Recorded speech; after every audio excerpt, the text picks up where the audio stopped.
Bonjour à tous, c'est parti pour la récap du mois de septembre. Au sommaire, nous allons voir la somme des dividendes versés pour cette année.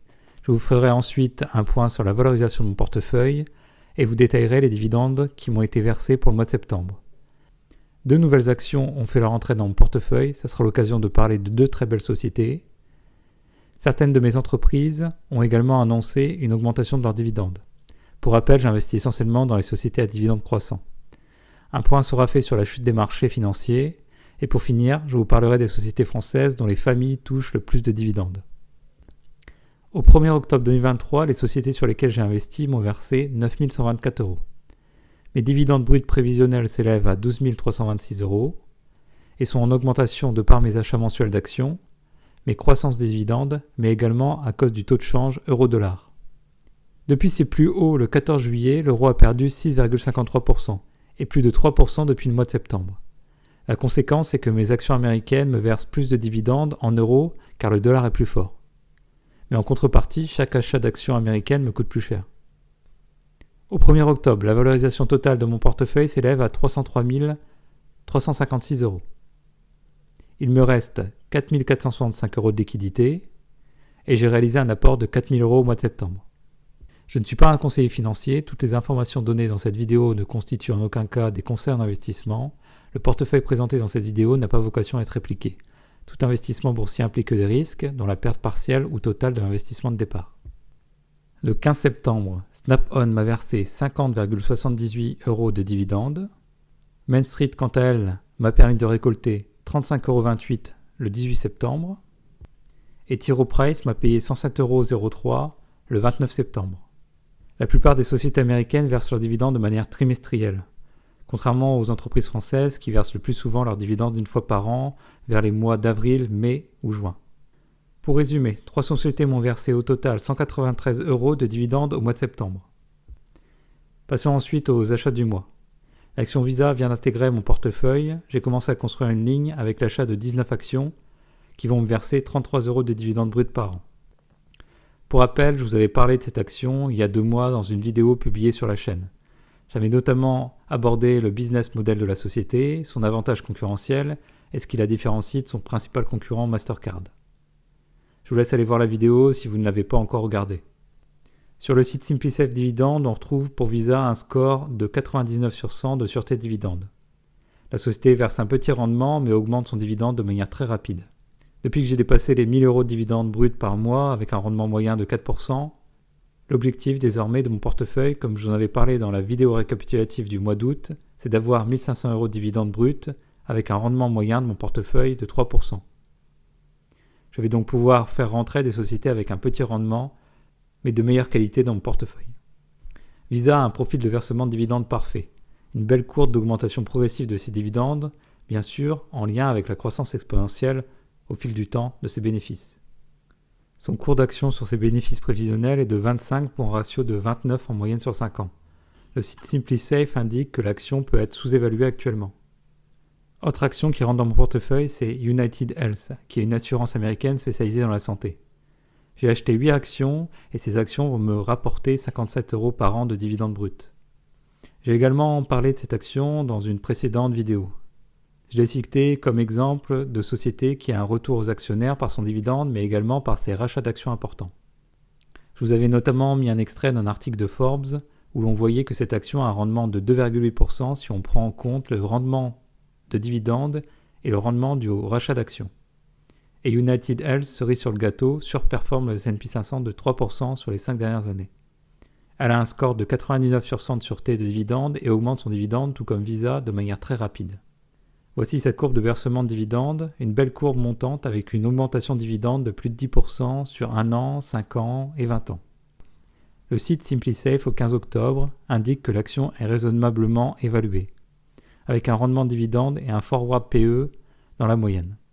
J'ai eu beaucoup de chance, l'action a été très performante depuis mon achat. Contrairement au marché en général qui a baissé, l'action a pris 8,53%. C'est pour ça qu'il faut éviter de timer le marché. On ne sait jamais dans quel sens vont partir les cours. La société peut aussi dans quelques mois se retrouver dans le négatif dans mon portefeuille. Toujours avoir une vision long terme permettra de ne pas vous emballer avec les fluctuations court terme des actions. l'achat de Visa et du United Health me rapporte 90 € de dividendes bruts de plus par an. Voyons voir les augmentations de dividendes de certaines sociétés de mon portefeuille. Verizon a annoncé une augmentation de 1,9% de son dividende. Cette augmentation va permettre d'augmenter mes revenus de dividendes de 10,25 $. Verizon a un rendement de 8,67% actuellement avec la chute de son cours de bourse. Son score de sûreté est de 70 sur 100. Elle a un ratio cours sur bénéfice très bas car la société fait face à plusieurs problématiques. Il existe une problématique sur les grandes sociétés télécoms suite à la révélation qu'elles ont utilisé il y a plusieurs années des câbles en plomb. Vient se greffer à ça une dette importante, entre autres due aux investissements dans la 5G, qui pèse sur la société en période de forte hausse de taux. Il est important d'aller voir les rapports financiers de la société et d'écouter les conférences call afin de voir comment Verizon aborde ces difficultés et les stratégies qu'elles vont mettre en place. Autre société de mon portefeuille qui augmente son dividende, c'est American Tower. Cette augmentation rajoute 9 $ à mes revenus de dividendes annuels. Tout comme Verizon, le rendement d'American Tower est très supérieur à sa moyenne sur 5 ans. Actuellement, il s'élève à 3,88% avec un score de sûreté de 78 sur 100. Son profil d'augmentation de dividendes est très joli, reste à savoir si la société va pouvoir maintenir ce rythme de croissance sans pour autant entacher ses comptes. Attention, American Tower est une REIT, donc une société immobilière américaine. Il faut dans ce cas prendre en compte non pas le PER, mais les AFFO. Elle semble être sous-évaluée d'après le site SimpliSafe. Il faut savoir que les sociétés immobilières souffrent actuellement de l'augmentation des taux. Ce sont des sociétés qui utilisent la dette pour croître. Ça reste des sociétés cycliques qui performeront lorsque les taux auront tendance à diminuer. J'ai pris un extrait du site Investisseurs Français pour vous décrire la FFO. Il faut d'abord aborder la notion de FFO. C'est la génération de cash flow opérationnel avant la variation en fonds de roulement, mais après impôts et intérêts. Les amortissements sont très importants quand on parle des rates. Contrairement aux sociétés classiques, le résultat net n'est pas exploitable pour les rates. Pour finir, les FFO, c'est un ajustement des FFO en prenant en compte les dépenses de maintenance des immeubles. Le ratio de distribution des dividendes sur une rate est donc un pourcentage des AFFO. En gros, le AFFO est équivalent au free cash flow pour les sociétés immobilières américaines. Avec American Tower, on a un ratio de distribution dividende de 64%. Ce qui est encore acceptable et laisse une marge de manœuvre à la société en termes de versement de dividendes. On assiste à une chute des marchés depuis septembre. Dans ma vidéo récap du mois d'août, je vous ai parlé de la saisonnalité des marchés, avec notamment comme conclusion qu'historiquement le pire mois pour les marchés est le mois de septembre. Je vous avais montré un graphique du S&P 500 qui illustrait les cours historiques de l'indice et en parallèle le cours du S&P 500 pour 2023. La saisonnalité des marchés est toujours d'actualité pour 2023. La chute récente des marchés en septembre et la direction pour le mois d'octobre sont en phase avec la variation historique du S&P 500. En septembre, le CAC a fait moins 2,2%. Le CAC GR, donc dividende réinvesti, fait légèrement mieux avec moins 2,11%. L'indice européen, le Stoxx 600, a fait moins 1,74%. Le marché américain a fortement chuté.